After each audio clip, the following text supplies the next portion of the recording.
Brought to you by 5paisa.com. Investing made easy and rewarding. Download the app now. Paytm के IPO में पैसा लगाने वाले निवेशकों को मोटा नुकसान हुआ है। इशू प्राइस के मुकाबले ये शेयर काफी गिर चुका है, लेकिन सोमवार को पेटीएम के इस शेयर में नई खरीदारी देखने को मिली। निवेशक इस शेयर को खरीदने के लिए बेताब दिखे। नतीजा ये हुआ कि सोमवार को पेटीएम का शेयर करीब 9% चढ़कर 590 रुपए पर बंद हुआ है। 12 मई को पेटीएम ने 516 रुपए का ऑल टाइम लो के स्तर को छुआ था।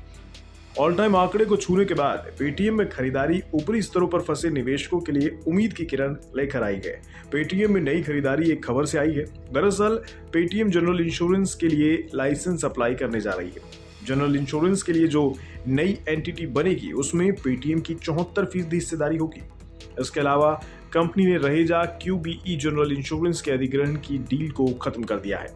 पेटीएम ने रहेजा QBE जनरल इंश्योरेंस के अधिग्रहण की घोषणा जुलाई 2020 में की थी।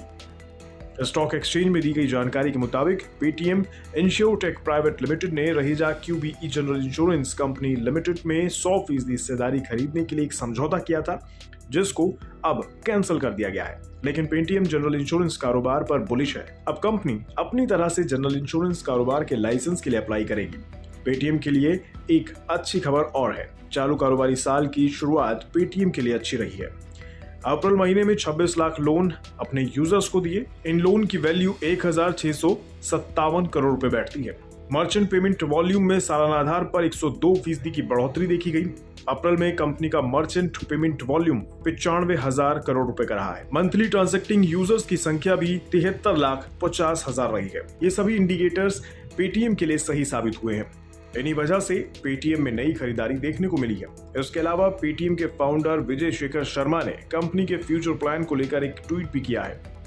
पेटीएम मॉल का कारोबार अब open network for digital commerce यानी ONDC पर बनाया जाएगा, जिससे कि छोटे बिजनेस पर बड़ा प्रभाव पड़ेगा। विजय शेखर शर्मा ने अपने ट्वीट में लिखा है कि पेटीएम मॉल का कारोबार अब ONDC पर बनाया गया है। ये लागत प्रभावी, मापनीय होगा और छोटे व्यवसायियों पर और भी बड़ा प्रभाव लाएगा। केंद्र सरकार open network for digital commerce बनने जा रही है।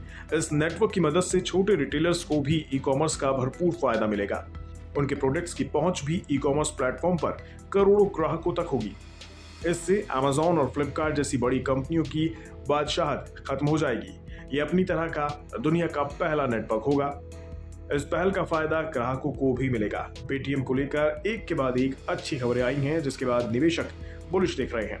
अब ये तेजी कितनी टिकाऊ है, ये तो आने वाला वक्त ही बता पाएगा।